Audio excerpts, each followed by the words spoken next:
Follow करिएगा। Types of semiconductors. Okay, तो types of semiconductors, two types, intrinsic semiconductor यानी pure और extrinsic semiconductors जिनमें होती है impurity of conductors. Impurity of conductors. ठीक, तो ये बनते हैं टू टाइप्स, एक N types, first and second T types. तो मैंने आपको बताया था फर्स्ट एपिसोड में कि सेमीकंडक्टर, बोलो करिएगा, सेमीकंडक्टर्स में एक आपकी कंडक्शन बैंड है और नेक्स्ट वैलेंस बैंड है। ओके, क्योंकि वैलेंस बैंड में इलेक्ट्रॉन्स लाई करते हैं। ओके, और दोनों के बीच में एनर्जी गैप मिनिमम होता है।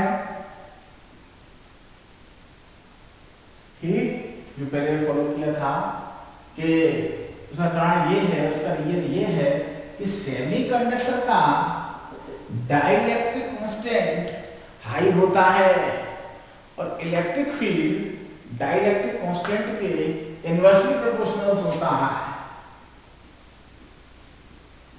अब चूंकि सेमीकंडक्टर में डाइलेक्ट्रिक की वैल्यू, कांस्टेंट की वैल्यू हाई होती है, इसलिए इसकी वैल्यू कैसी हुई, मिनिमम।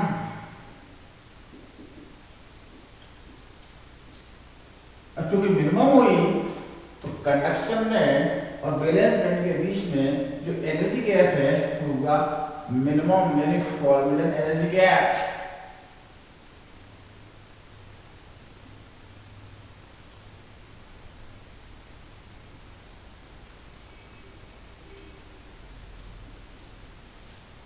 ओके, लेकिन हमने कल आपको बताया था कि कंडक्टरों में डाइलेक्ट्रिक कांस्टेंट इनफाइनाइट होता है, इसलिए दोनों के बीच में एनर्जी गैप नहीं होता, जीरो होता है फॉर कंडक्टर।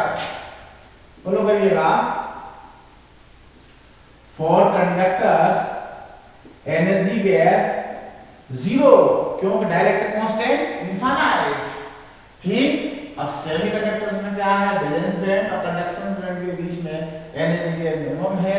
ओके, जब आप इसको टेम्परेचर देंगे तो इसके कुछ इलेक्ट्रॉन्स वैलेंस बैंड से निकल के कंडक्शन बैंड में जाएंगे और एक होल्स क्रिएट होगा, जो हम आपको बता चुके हैं। तो इन सेमीकंडक्टर्स में जो इनके प्योरिटी है, जो प्योर सेमीकंडक्टर है, उनमें क्या है, उनके अकॉर्डिंग दिस इलेक्ट्रॉनिक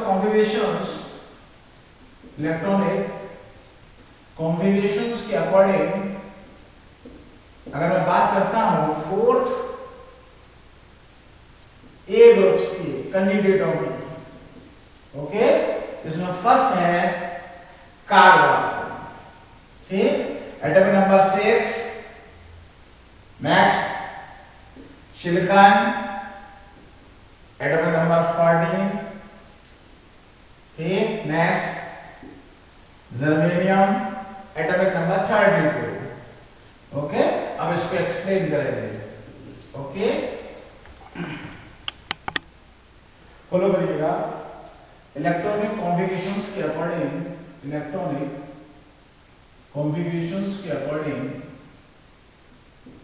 ठीक, कार्बन्स के एटॉमिक नंबर्स 6 है, 2 4, 1s2 2s2 2p2।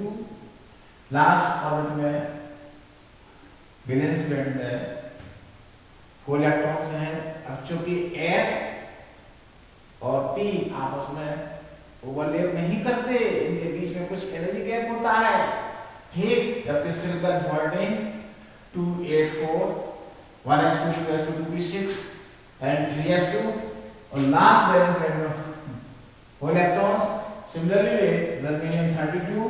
Okay, 2 8 18 4, last 4s and 4p में और वैलेंस बैंड में 4 इलेक्ट्रॉन्स, तो वैलेंस बैंड में 4 इलेक्ट्रॉन्स, 4 4 अब चूंकि ये इसमें सेकंड वैलेंस है बैंड, तो न्यूक्लियस और आउटरमोस्ट शेल के बीच में अट्रैक्शन ज्यादा होगा, और इसका ये थर्ड वैलेंस बैंड है, इसमें अट्रैक्शन न्यूक्लियस और इलेक्ट्रॉनों के बीच में कुछ अट्रैक्शन कम होगा क्योंकि कुछ डिस्टेंस ज्यादा है। अब जर्मेनियम की बात करते हैं तो इसके आउटरमोस्ट शेल में 4 इलेक्ट्रॉन है, क्योंकि 4 सब्सटेंस वैलेंस बैंड फोर्स होगा और न्यूक्लियस के बीच में अट्रैक्शन कुछ कम होगा। इसके अकॉर्डिंग अगर हम फॉलो करते हैं, ठीक, तो एनर्जी गैप डायमंड में अट्रैक्शंस के कारण 5.5 इलेक्ट्रॉन वोल्ट, ओके, जबकि सिलिकॉन में energy gap 1.1 electron volts in silicons due to attractions, and germanium 0.67 electrons volt। Germanium का है, इसमें अट्रैक्शंस मिनिमम है, इसलिए फॉरवर्ड गैप क्योंकि है कम है, लो है, और सिलिकॉन में मैं बात करता हूँ अट्रैक्शंस कुछ ज्यादा है, लार्ज है comparison of germanium, so forward gap is large है। लेकिन अगर बात करता हूँ कार्बन में डायमंड के केस में, तो डायमंड का केस है